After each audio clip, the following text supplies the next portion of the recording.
이제 이번 시간이 두 번째 시간인데요. 두 번째 시간 지난주에 무슨 말이라고 안타까울 상관도 없습니다. 왜냐하면 4년 중에서 두 번째 시간이니까 가다 보면 중간중간 빠질 날이 많아요.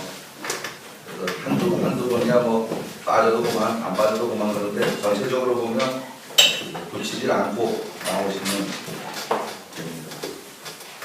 엊그제 그러니까 저걸 좀 카피를 하고서 아니 평상 끝내주고서 우리 회장님 사모님하고 이야기할 기회가 있었어요. 그래서 나는 집에 가 복습당하고 하는데 뭐 이러시더라고요. 근데 제 생각엔 그래도 돼요. 그러니까 귀만 열고 있으면 슬금슬금 바람이 가더라고요.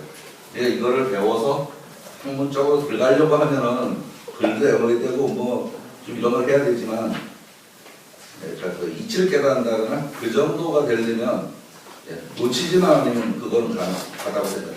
놓치지만 않으면 이제 또 이걸 써먹거나 아니면 특별한 자료를 좀 더 찾아보거나 하려면 글을 알아야 찾아보죠. 그렇긴 하지만 글 몰라도 된다. 글 몰라도 되고 책 못 봐도 되고 제 생각은 그렇습니다. 글 몰라도 되고 책 못 봐도 되고 딱 나오시기만 하면 됩니다. 제가 그렇게 여태까지 왔거든요. 책은 사실 교환 쓰느라고 타이핑하느라고 한 번 읽었지 공부할 때는 한 번도 안 읽어봤어요. 그냥 펴놓고 있다가 오늘은 날짜 표시를 안 해놓으면 그 다음 주에 오면 어디까지 한지 모르니까 거기다 날짜만 딱 적어놓습니다. 이렇게 놓고 그러고 나서 시간이 많이 흐르고 나서 이 아브라함이 이렇게 멋지게 올라오니까요. 세세한 거는 그냥 뒤져보면 되고 큰 틀에서 이제 찾아낼 수 있고 그런 정도면 운용이 가능하더라. 그리고 지금 제가 이제 앞에 써놓은 거는 우리 읽는 책 내용에서 한 발짝도 안 벗어났습니다. 책에 있는 내용 그대로입니다. 단 표현 방법은 전혀 다른 표현 방법은 그렇게 생각하시면 됩니다. 이거 얘기 듣고서 책을 보니까 책은 다르던데? 아니요. 하나가 안 다르고 똑같습니다. 근데 말이 다르죠. 말. 그렇게 생각을 하시면 이제 주역과 관련된 지금 이제 배경을 지금 설명을 드렸거든요. 지난번부터 주역과 관련된 배경을 설명드리는데 주역은 언제 나온 거냐 뭐 제가 가보진 않아 모르는데 공부를 해보니까 5,000년 정도 된 내용이다 그렇게 얘기를 해요. 5,000년 딱 5,000년 하면 안 되겠죠. 5,000년 전에 복희라는 사람이 있었는지 없었는지도 모르겠는데 하여간 그 사람이 처음으로다가 팔 괴라는 거를 만들었다고 합니다. 괴를 만들어서 표현을 했다. 이 사람은 문자도 처음에 서계라고 문자도 만들기 시작했다. 그 전에는 새끼줄 묶어가지고서 기록을 했었는데 목희 시대가 되면서 서계라는 거를 만들어서 글을 기록했다. 서계가 뭔지는 지금 모르는데 뭐 이것저것 보면서 보다 보니까 나무에다가 뭐 글 같은 거를 이렇게 파서 기록한 게 아닌가 그런 생각은 들었습니다. 그리고 세월이 이제 많이 흘렀습니다. 많이 흘러서 기원전 1100년쯤 뭐 40몇 년이니까 47년인가 뭐 그런데 뭐 딱 떨어진 연도야 지금 뭐 무슨 의미가 별 의미 없습니다. 그때쯤 지금으로부터 약 3,000년 전쯤 문왕이라는 사람이 있었습니다. 문왕이라는 사람이 있었는데 이 사람은 중국의 그 한국 시대가 하은주 그렇습니다. 하은주 이후에 사망오제는 있는데 얘기했고요. 지금 우리가 있다고 말하는 거는 요 은시대일 겁니다. 왜냐하면 은어가 발견되고 나서 은나라도 실제 했었다라고 이제 지금은 되죠. 요거는 있었는지 없었는지 지금도 아직 모르는 그런 상태고 그렇습니다. 요 은나라 마지막에 주왕이라는 사람이 있습니다. 주왕. 늘 망하려면 그 왕이 처치사입니다. 그리고 요 은나라에는 많은 속국이 있었는데 그 중에 하나가 주라는 나라가 있었습니다. 중국판도가 이렇게 되면 여기 지금 북경이고 이쯤이 뭐죠? 시안. 시안. 그리고 여기쯤에가 은어고 여기가 나중에 주나라 수도가 되는데 초창기에는 주나라가 이쪽에 있었습니다. 그러니까 여기가 은나라의 수도고 여기는 제후국 전방 국가가 있던 나라입니다. 그러다가 이 주왕이 거의 40몇 년, 50년 가까이 제위를 합니다. 제위를 하면서 세력을 점점 키워가지고 이제 이 망해가는 주나라를 치려고 준비를 하죠. 준비를 하다가 미처 못 치고 죽었습니다. 미처 못 치고 죽고 그 아들 무왕이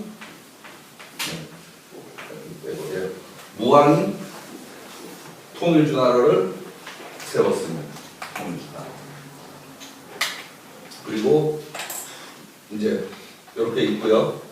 이 주왕의 아들이 문왕의 아들이 무왕이고, 무왕이고 그 다음에 또 아들이 주공이라고 해서 사람이 있습니다. 주공. 뭐 아들이 여럿이 있는데 그 중에 하나입니다.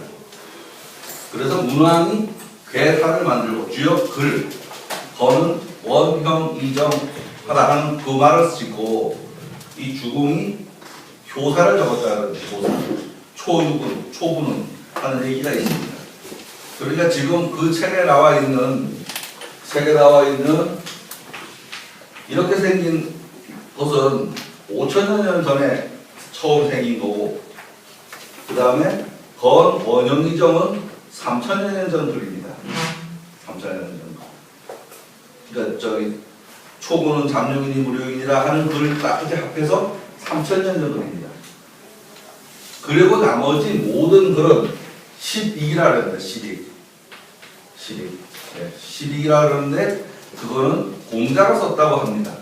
그런데 공자가 쓴 거 같지 않아요. 왜냐하면 관점도 다 다르고 문체도 다르고 그럽니다. 아마 그냥 공자가 했다 그래야지 이게 좀 드러나 보이니까 공자가 했다고 하지 않나 싶은데 우리 선생님은 공자가 했다고 딱 잘라서 말했습니다. 그래서 공자가 했다, 공자가 시비를 썼다 라고 합니다.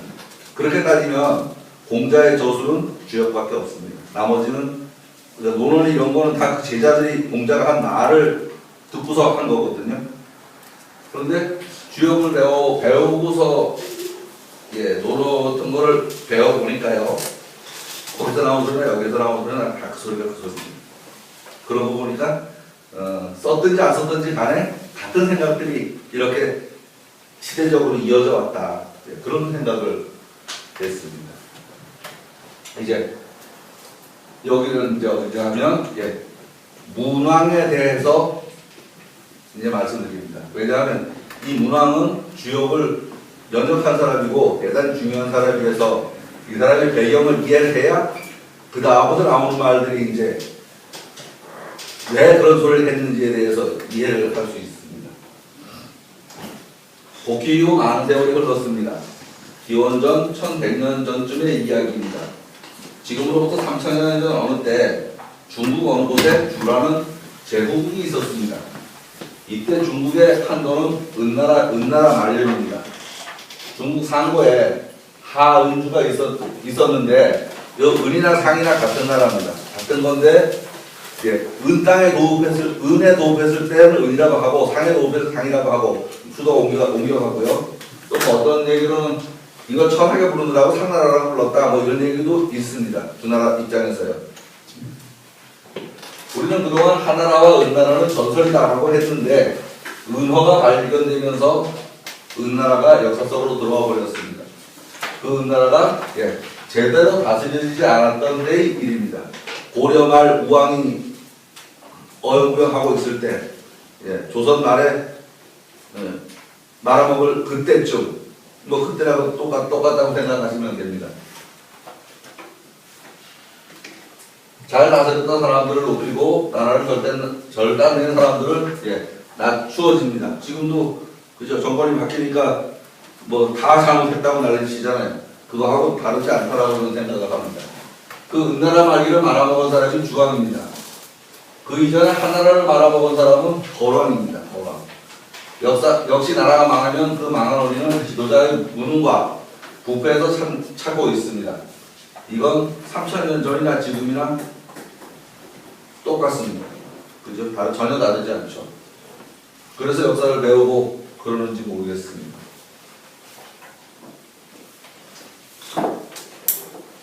주문왕은 결국 이게 제 생각에는요 승리자가 쓴 글이거든요. 그래서 좀 많이 이해가 됐겠다. 또 저쪽으로 너무 또 이렇게 내려갔겠다 이런 생각을 좀 하면서 읽어야 된다는 생각이 들어요.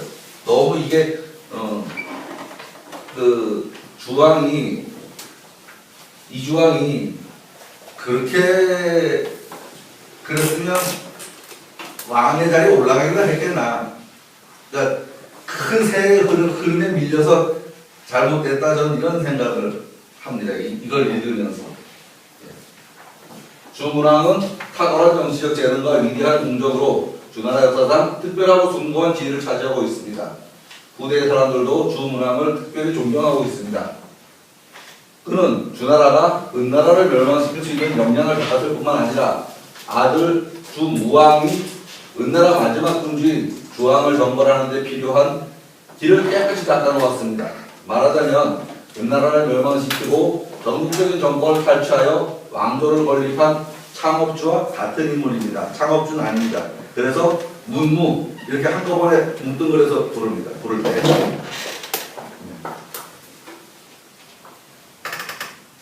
주문왕은 성은 희씨이고 이름은 장입니다.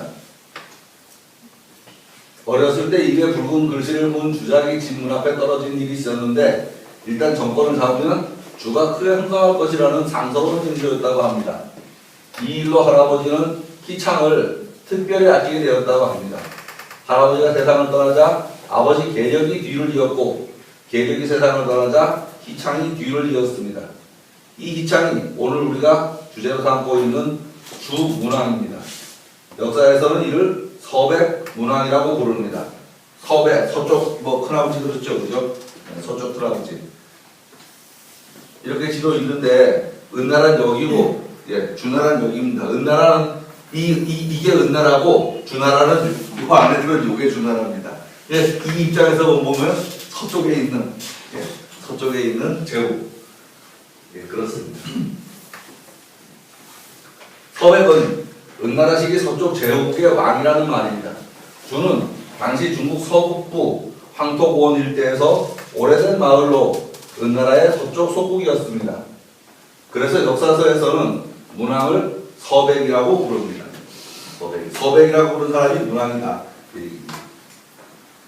주나라 지금 이제 그러니까 무왕을 말할 적에는 통일주나라가 되는 거고요. 문왕을 말할 때는 조그만 주나라를 지금 얘기하는 겁니다. 같은 주지만 은나라가 천하의 주인임을 인정하고 정기적으로 공람을 바쳤습니다. 인정하고 바쳤다니까 당연히 속국이죠. 희창이 지위를 이어받은 뒤에도 이러한 상황은 계속되었습니다. 아버지 시대에 제정한 법도를 본받아 어진 정치를 베풀고 노인을 공경하고 어린이를 아끼고 유능한 선비를 예의로 대우했습니다. 그는 자기 집안부터 시작하여 위로는 부모에게 아침 저녁으로 문안을 드리는 효성을 다했으며 아래로는 처자 형제에게도 이를 엄격하게 따를 것을 요구하면서 전 가족의 모범이 되었다고 합니다.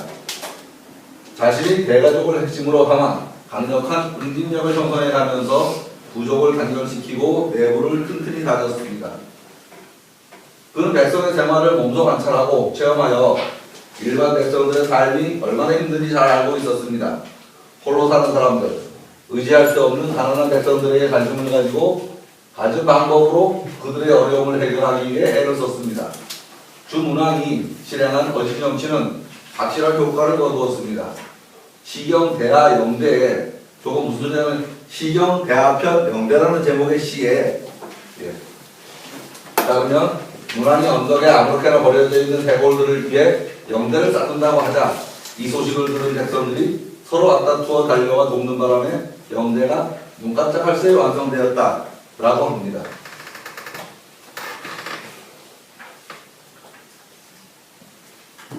생산 발전이 됐으니까 먹고 살기 풍성해졌으니까 이제 발전을 하겠죠. 주는 이제 막 상승 단계에 오르시는 국가였습니다. 정치적으로 비상했던 희창은 일련의 적극적인 조처를 했는데 정치에 대한 조정 기능을 끊임없이 작동시켜 생산력을 크게 높이고 사람들은 서로 어울리고 상하가 안정되는 바람직한 국면을 조성하였습니다. 경제면에서는 노동력과 땅에 대한 세금을 거두는 것과 비슷한 비교적 높은 수준의 정책을 취했는데 이를 경자구일이라고 했다고 합니다. 경자구일. 곧 한 사람이 100무의 땅을 경제할 경우 국가를 위해서 어느 정도의 땅을 함께 경제해야 하며 세금은 10분의 1이었습니다. 이는 노예제 국가인 은나라에 비해서는 다소 가벼운 편이었다고 말합니다. 또 관문을 개방하여 자유롭게 장사를 하도록 격려했습니다. 이상한 말과 복장을 한 사람만 조사할 뿐 세금도 걷지 않았습니다. 이렇게 상업의 발전이 촉진되었습니다.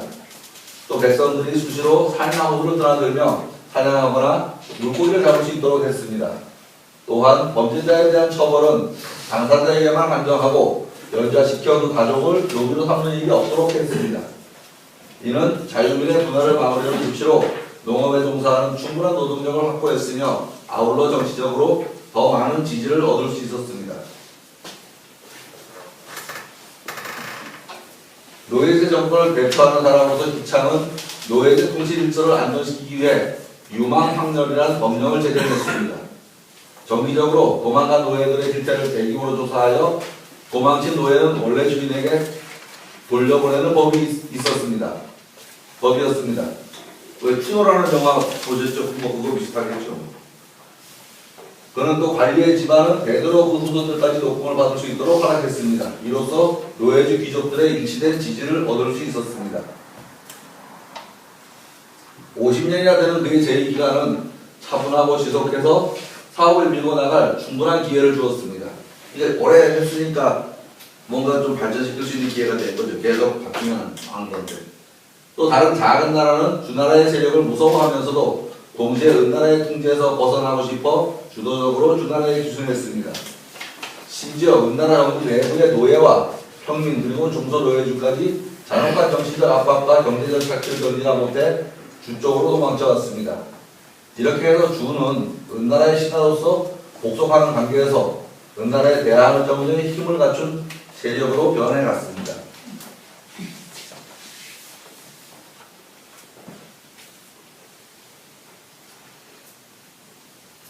이건 좀 띄우느라고 쓴 것 같은 느낌인데 읽어보세요.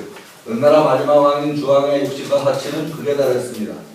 허구한 날 주색에 빠져 살았고 무거운 세금으로 백성들의 재산을 긁어들였습니다. 노는 데 빠져 통치 의지를 상실했고 자기에게 반대하거나 눈에 거슬리면 가혹한 법과 혹평으로 다스렸습니다. 유능한 모진 자를 멀리하고 간사한 자를 중용하여 민심을 흩어놓고 원망을 흑게 했습니다. 희창은 이를 반면교사로 삼아서 물질적 욕망을 최대한 억제하고 사치와 음탕은 물론 지나친 방종은 추호도 용납하지 않았습니다. 그는 엄격하게 자신을 통제했지만 다른 사람에게는 반대했습니다. 이렇게 하여 주나라 사람의 소박하고 분명한 미덕을 유지하면서 검소한 생활을 유지해갔습니다. 그는 조심스럽게 그리고 부지런히 자신의 나라를 다스렸습니다. 한순간도 게으름을 피우지 않기 위해 노력했습니다. 하나의 예가 있는데 우나라와 예나라 저 이제 뭐 이웃의 조그만 나라들이에요. 두 나라는 모두 은나라의 서쪽에 있는 소국으로 산과 강을 경계로 삼았습니다. 어떤 사건 때문에 영속전이 있었습니다. 두 나라는 자신들의 종주국인 은나라를 찾아가서 문제 해결을 부탁하는 것이 당연한데도 불구하고 주문왕에게 그 해결을 부탁했습니다. 이들이 두 나라로 들어서자 감동을 주는 장면을 만날 수 있었습니다. 그들은 농사짓는 사람들이 밭의 경계를 서로 양보하고 길에서는 길을 양보하는 광경을 목격할 수 있었습니다. 남녀가 길을 달리해서 다니고 짐을 진 노인이 없다는 사실도 볼 수 있었습니다. 사는 대부에게, 대부는 경에게 양보하는 군자의 풍토가 조성되어 있었습니다. 결국 법이 서 있었다는 얘기죠. 다른 얘기죠. 이러한 실제 상황인 우리의 두 나라 군주를 교육한 셈이었습니다. 두 군주는 자신의 행동을 부끄러워하여 자신들이 다투었던 땅을 안전이라고 부르며 원만하게 해결하였다고 합니다. 주문왕은 입이 아닌 생생한 사실로 그들을 교육했고 아주 간단하게 영토 분쟁을 해결했습니다. 이런 소식이 말 없는 말이 천리를 가듯이 퍼져나가서 제후들 사이에서 그의 신망을 크게 높였습니다. 이 일이 있고 난 뒤 무려 40여 개국이 제발로 문양을 찾아왔고 주는 정치 외교상의 효과를 극대화할 수 있었습니다.